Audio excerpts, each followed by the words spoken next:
Good evening, and welcome to a collection of stories that will leave you questioning the line between reality and the supernatural. I'm Dr. Phillips, and what you're about to hear are not just ordinary tales, but my personal experiences from my years working in a hospital, a place where life and death intersect, and where sometimes things happen that defy explanation. These are the moments that haunt me, the stories that have stayed with me long after the night has ended. Tonight, I'm here to share them with you. Each of these stories is a piece of a puzzle that even now, I cannot fully understand. So, sit back, turn off the lights, and let's journey together into the unknown. Dr. Phillips had worked at the bustling city hospital for over 7 years. It was a place where the boundaries between life and death constantly blurred, and where whispers of eerie events circulated among the staff like the hospital's own brand of folklore. Phillips had always been a skeptic when it came to supernatural tales, until the night he experienced something that shook him to his core. It was a quiet Tuesday night when Phillips began his shift. The hospital was unusually still, the kind of silence that felt heavy, as if the walls themselves were holding their breath. The fluorescent lights buzzed faintly, casting an eerie, cold glow across the deserted hallways. Phillips settled into the nurse's station, flipping through patient charts when a young nurse named Lily rushed in, her face pale and eyes wide with anxiety. "Doctor, the alarm by the emergency exit keeps going off. I've checked it twice, but there's no one there and nothing seems wrong," she said, her voice trembling slightly. Phillips glanced at the clock. It was nearly midnight. Alarms weren't uncommon, but they were usually triggered by patients or staff accidentally pushing the emergency exit door. He sighed, more annoyed than concerned, and decided to investigate. The emergency exit in question was located at the far end of a rarely used corridor on the hospital's oldest floor.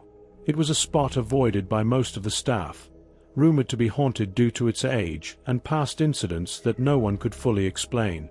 As Phillips made his way down the corridor, the overhead lights flickered, casting long shadows that seemed to move with a life of their own.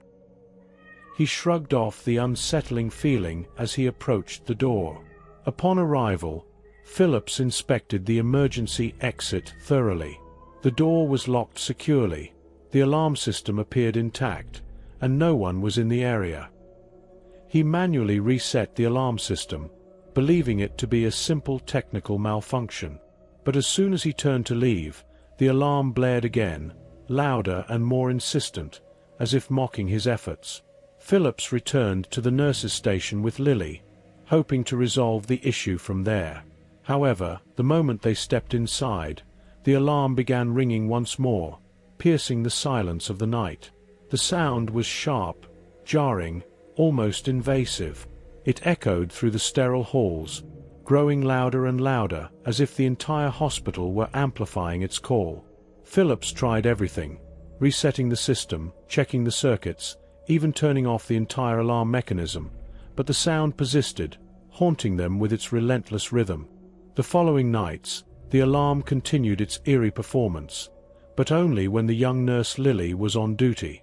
Midnight marked the start of the nightmare each time, and no amount of troubleshooting or checks could find the fault. Phillips began to notice a pattern. It was as if the alarm had a will of its own, tied inexplicably to Lily's presence. She grew increasingly distressed, and Phillips himself started to feel a creeping dread each time he heard the first notes of that shrill, unending alarm. To try and isolate the problem, the head nurse decided to change Lily's shift to later in the night, hoping that altering her routine might stop the phenomenon. But when Lily came in at 3 a.m. one night, the alarm resumed, even louder and more chaotic than before. By this point, Lily was visibly shaken, constantly on edge. She confided in Phillips, revealing that the alarm sound followed her home, haunting her sleep, and echoing in her mind like a curse she couldn't escape. Finally, overwhelmed and terrified, Lily took a leave of absence and eventually resigned from the hospital, unable to cope with the incessant alarm that seemed to target her alone. Before she left, she told Phillips, her voice quivering, "It's not just a sound anymore. It's like something wants me to remember, to never forget that it's there." Phillips, deeply disturbed by the whole experience, continued to work at the hospital, but the memory of the relentless alarm stayed with him. The technical department inspected the system numerous times, but could never find the source of the malfunction. The mysterious ringing was never resolved, and soon after, more nurses began to whisper about the haunted corridor and its cursed alarm. It became a tale passed down among the night shift workers, a story that left a chilling imprint on all who heard it. Phillips, too, could never shake the sense that something more sinister had been at play, something that defied all rational explanation and left a lingering sense of unease that haunted the dark corners of the hospital. Finally, overwhelmed and terrified, Lily took a leave of absence and eventually resigned from the hospital, unable to cope with the incessant alarm that seemed to target her alone. Before she left, she told Phillips, her voice quivering, "It's not just a sound anymore. It's like something wants me to remember, to never forget that it's there." Phillips felt a chill run down his spine, but could do nothing but watch as Lily walked away. The technical department inspected the alarm system multiple times, but could never find the source of the malfunction. The mystery of the alarm remained unsolved, gradually becoming a haunting tale whispered among the hospital staff. For Phillips, this experience became a deep shadow in his career, an unsettling memory that lingered, making him uneasy during every night shift. But the story didn't end there. A few months later, on another late night when Phillips was working overtime, he found himself alone on duty. As he patrolled the quiet corridor, a familiar, piercing alarm suddenly echoed in his ears, short and sharp, like a mocking laugh reverberating through the darkness. He quickly looked up, but the old lights at the end of the hallway only flickered slightly, and everything seemed normal. Phillips froze for a moment, staring down the corridor, as if waiting for some kind of response. But the alarm didn't sound again, and the hallway returned to a deathly silence. Phillips hurried back to the nurse's station, his heart pounding. He checked the alarm system records, but nothing was out of the ordinary. At that moment, he felt a cold sensation crawling up his spine, as if unseen eyes were watching him from the shadows. Standing alone in the deserted hallway, the lights cast long, eerie shadows behind him. The echo of the alarm seemed to linger in his mind, refusing to fade. Phillips realized that whatever had happened, it wasn't over. The alarm felt like a warning, a reminder that the unexplainable events still lurked in the dark corners of the hospital, waiting for another unknown moment to reveal themselves once more. Dr. Phillips was no stranger to strange occurrences in the hospital, but this particular experience stood out as one of the most unsettling. It all began when he received an emergency call late one evening about a patient who claimed to have seen a shadowy figure in a specific room. The patient, visibly shaken, insisted that the figure wasn't a hallucination. Phillips, initially skeptical, decided to investigate. The room in question was on an old, rarely used floor of the hospital, a place steeped in rumors of eerie occurrences. The floor had long been associated with ghost stories and whispered warnings among the staff, with many nurses avoiding it altogether. Two of Phillips' regular night shift nurses, Susan and Emily, had also mentioned hearing strange noises and seeing odd shadows, but had never dared to look deeper. That evening, Dr. Phillips, along with Susan and Emily, ventured into the old ward. The air felt different as they stepped inside, cold, almost suffocating. The door was ajar, as if inviting them into its shadowy confines. Phillips pushed the door open wider, and they stepped inside, the sound of their footsteps muffled by the thick, unsettling quiet of the room. The lights flickered weakly overhead, casting long, distorted shadows that danced on the walls, twisting and shifting in ways that seemed almost deliberate. As they began their inspection, everything appeared normal at first glance. Beds were neatly made, equipment was in its place, and nothing seemed out of the ordinary. Yet, the atmosphere was heavy, thick with a palpable sense of unease. Susan whispered nervously, "I've heard things in here before." Low whispers, like someone talking but you can't quite make out the words. She pointed to a spot near the wall where she claimed to have seen shadows moving on their own. Emily, on the other hand, stayed silent but visibly tense. She kept glancing around, her eyes darting to the corners of the room as if expecting something to emerge from the darkness. Phillips noted the unease in her posture, but before he could say anything, the lights began to flicker more violently, plunging the room intermittently into darkness. The shadows on the walls started to distort, becoming more erratic and seemingly alive. Phillips watched in disbelief as the shapes morphed, one moment resembling a person, the next a grotesque, twisting figure that defied description. The temperature in the room dropped sharply, and Phillips felt a chill run through him, as if a cold hand had grazed his spine. Suddenly, the door slammed shut with a deafening bang, trapping them inside. Phillips rushed to the door, but no matter how hard he pushed, it wouldn't budge. He inspected the lock and noticed it was old and rusty, which might have contributed to the door jamming, but the timing felt too coincidental to be a mere mechanical failure. The room was plunged into chaos as the flickering lights intensified, and the shadows seemed to grow bolder, crawling across the walls like living creatures. A high-pitched, piercing scream erupted from the darkness, mingling with the soft, unintelligible whispers that seemed to come from every corner. Susan panicked, clutching her phone and desperately trying to call for help, but the screen was filled with static, the signal completely cut off. Emily stood frozen, her eyes wide with terror, unable to speak or move as the shadows closed in. The walls seemed to breathe, expanding and contracting as if the room itself were alive.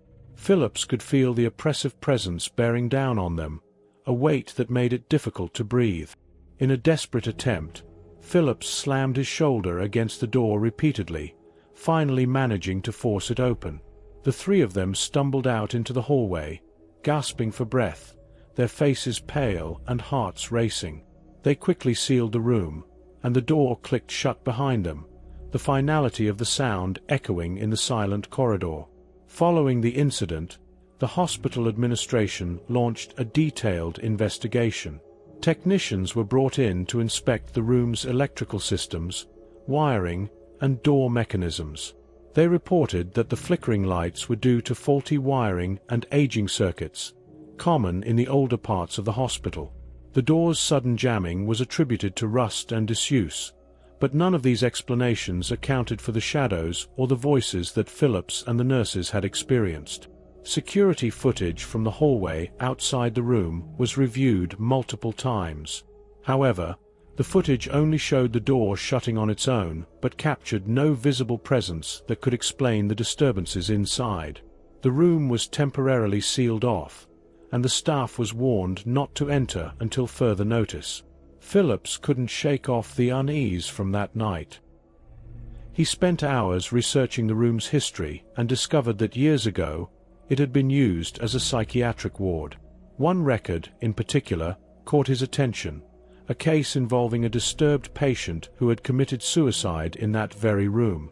The patient had been plagued by hallucinations of shadowy figures and voices that whispered incomprehensible things to him. His death was ruled a suicide, but the attending physician's notes hinted at something more sinister. Strange, unexplainable phenomena that had been reported in the days leading up to his death. Phillips shared these findings with Susan and Emily, who were equally disturbed. They couldn't help but draw connections between their experience and the tragic history of the room. Phillips often found himself standing outside the sealed door during his rounds, listening intently, half expecting to hear the faint whispers or the sound of the door creaking open. One night, unable to sleep, Phillips returned to the sealed ward. The corridor was dimly lit, the air thick with an unspoken tension. As he examined the old door closely, he noticed something he had never seen before, a faint, almost imperceptible marking scratched into the wood.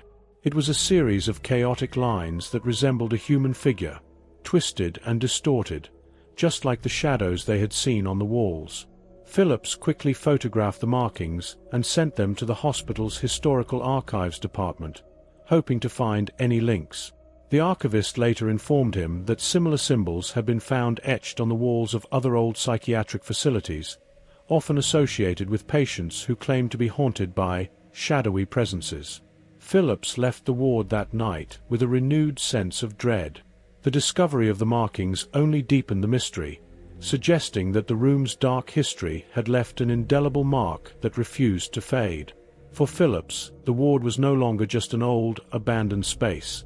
It was a place where the past continued to bleed into the present, a reminder that some rooms never truly forget the horrors they have witnessed.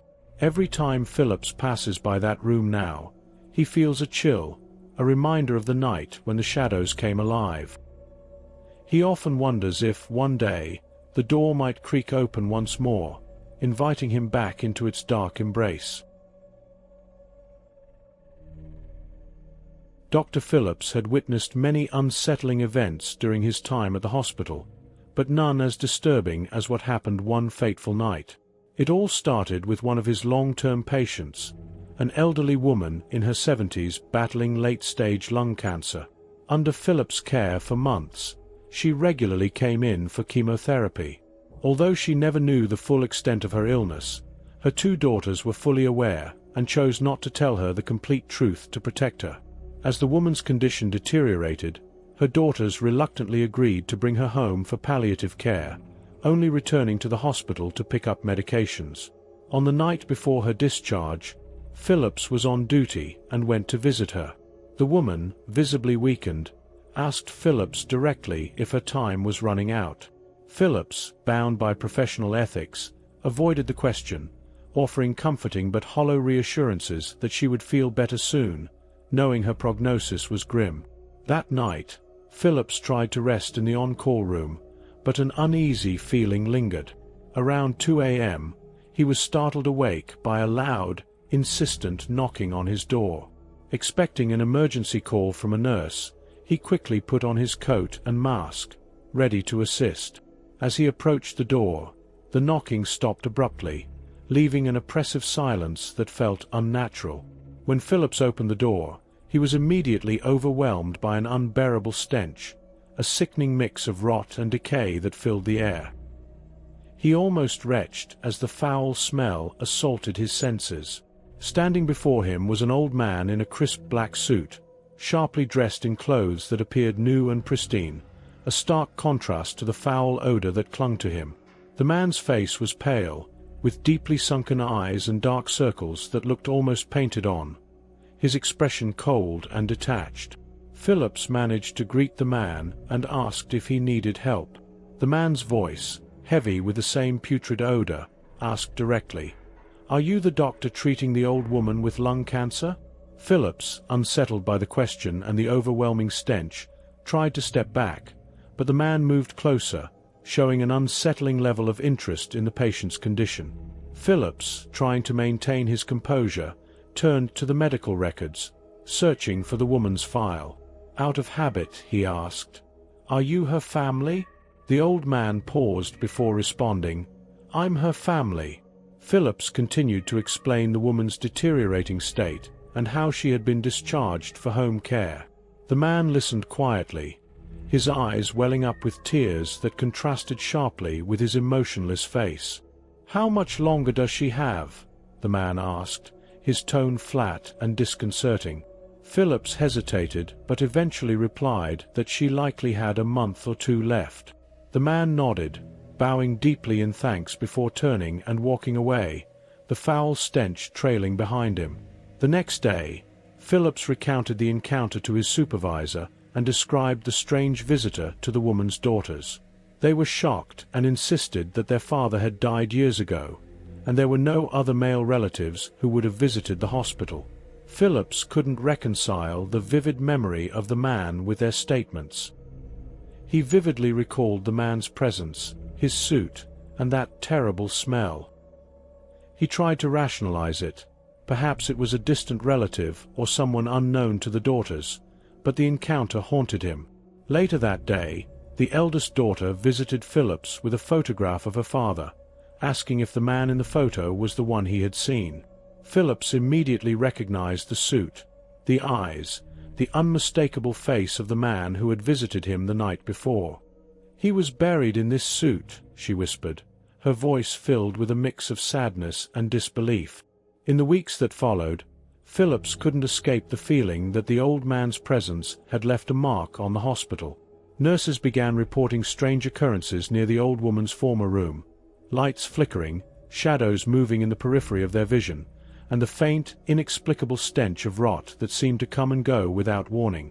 One night, Phillips was working late when he noticed the familiar, nauseating smell lingering in his office. It was subtle at first, but unmistakable. He checked every corner, every drawer, but found nothing out of place. The smell, though faint, felt like a reminder of the man's visit, a presence that refused to leave. Phillips began to hear whispers among the staff, small talk about the strange occurrences, items misplaced, and the unsettling feeling of being watched when alone on the ward. Though the logical side of him dismissed it as paranoia, he couldn't ignore the growing dread that something was amiss. The last encounter occurred weeks later, during a quiet shift. Phillips was alone, catching up on paperwork, when he noticed the door to his office slowly creak open, despite being sure he had locked it. He hesitated, half expecting a nurse, but the hallway was empty. An unsettling compulsion pulled him toward the old woman's room. The room was dark and untouched since her discharge. As Phillips entered, the stench of decay was overpowering, filling the air with the same sickening odor from before. Standing by the window was a faint figure, the same old man, dressed in the familiar black suit. Phillips stood frozen as the figure stared out the window, seemingly unaware of Phillips' presence. The air grew colder, the room darker, and Phillips' breath caught in his throat. He tried to speak, but no words came. The figure slowly began to dissolve, fading into the darkness as if it had never been there. Phillips left the room, locking the door behind him. He knew that what he had seen was not a hallucination or a trick of the light. It was a final farewell, a spectral presence that had come back for reasons Phillips would never understand. Phillips never spoke of the encounter again, but the memory haunted him. The old man's ghostly visit remained an unsolved mystery, a chilling reminder that some spirits linger, bound by unfinished business or unspoken goodbyes. For Phillips, every time he passed that room, he felt the weight of something unresolved, a shadow of the past that would never fully fade. The room remained closed, avoided by staff who sensed something off. Phillips continued his work, but he would never forget the man in the black suit and the stench that followed. It was a lingering shadow, a silent reminder that some doors, once opened, can never truly be closed. If these stories sent chills down your spine, please don't forget to like this video, subscribe to my channel, and hit the notification bell. More spine-tingling tales are coming your way. Thank you for your support. Now, let's dive into the next terrifying story. Dr. Phillips had seen numerous patients come and go, each with their own fears and anxieties, but none were as unsettling as the case of Mr. Carter. Mr. Carter was a middle-aged man who had been brought into the emergency room after a severe car accident. He was in desperate need of surgery due to multiple fractures and internal bleeding. As Phillips prepared for the operation, he noticed that Mr. Carter seemed particularly agitated. Before the surgery, Mr. Carter confided in Phillips about a nightmare that had been haunting him since the accident. "I keep seeing this figure," he said, his voice shaky. "A man in old clothes, standing at the foot of my bed. He grabs my neck and whispers that my time is up. It feels so real, like he's waiting for me." Phillips, attributing the man's fear to post-traumatic stress, tried to calm him down, assuring him that the surgery would go smoothly and that it was just a dream. The operation proceeded without complications, and Mr. Carter was transferred to the recovery room. Phillips conducted his post-op checks as usual, then returned to his duties elsewhere in the hospital. A few hours later, A nurse urgently paged him, saying that the patient's room monitor had picked up something strange. Phillips hurried back to the room, where a small crowd of nurses had gathered, staring at the monitor with disbelief. The camera feed showed a faint, shadowy figure standing beside Mr. Carter's bed. Phillips' heart raced as he remembered Carter's words. The figure was indistinct, but its movements were slow and deliberate, as if it were reaching for something. Phillips entered the room cautiously, his eyes darting to the corners, half expecting to see the figure in person. But the room was empty, save for Mr. Carter, who was still under the effects of anesthesia. The monitor continued to show the shadowy presence, though nothing was visible to the naked eye. Phillips checked the equipment and camera, but everything seemed to be in working order. No malfunctions, no explainable glitches. As Phillips stood beside the bed, Mr. Carter's heart rate spiked, setting off the alarm on the heart monitor. Phillips leaned in closer, trying to assess the situation, when suddenly, Mr. Carter's eyes shot open. He gasped for breath, his hands clutching at his throat as if he were being strangled. Phillips called for assistance, and nurses rushed in to stabilize the patient. But the unsettling feeling of being watched lingered. Mr. Carter finally regained consciousness hours later, visibly shaken and pale. When Phillips asked what had happened, Carter described the exact same figure that had appeared in his dream, a man with a shadowy form, dressed in old clothes, who had been choking him while whispering threats in his ear. It was identical to what the camera had shown, yet there was no physical evidence of anyone else in the room. Phillips ordered a thorough review of the monitor footage and the room's security logs. But nothing explained the shadowy figure. The camera feed was clear, and no unauthorized personnel had entered. The hospital administration dismissed it as a technical glitch, but Phillips and the nurses who had seen the footage knew that it was something else entirely. Phillips, unable to let the incident go, began researching similar occurrences. He found that several other patients in that particular room had reported seeing similar figures, shadowy presences that haunted their sleep and invaded their recovery. One patient had even refused to stay in the room, claiming that the ghostly figure had promised to take him away. Staff records indicated multiple reports of electrical disturbances, faulty equipment, and even unexplained cold spots in the room, but nothing had ever been formally investigated. Phillips continued his own investigation, speaking discreetly with other doctors and nurses who had worked the night shifts. Many shared unsettling stories of shadows flitting across the walls, temperature drops, and an inexplicable feeling of dread when near the room. Some spoke of seeing figures out of the corner of their eye, only for them to disappear when looked at directly. A few nights later, Phillips found himself on the late shift again. As he walked past Mr. Carter's room, he couldn't help but glance at the monitor. The shadowy figure was back, standing at the exact same spot by the bed, motionless. Phillips' heart pounded as he pushed the door open and stepped inside.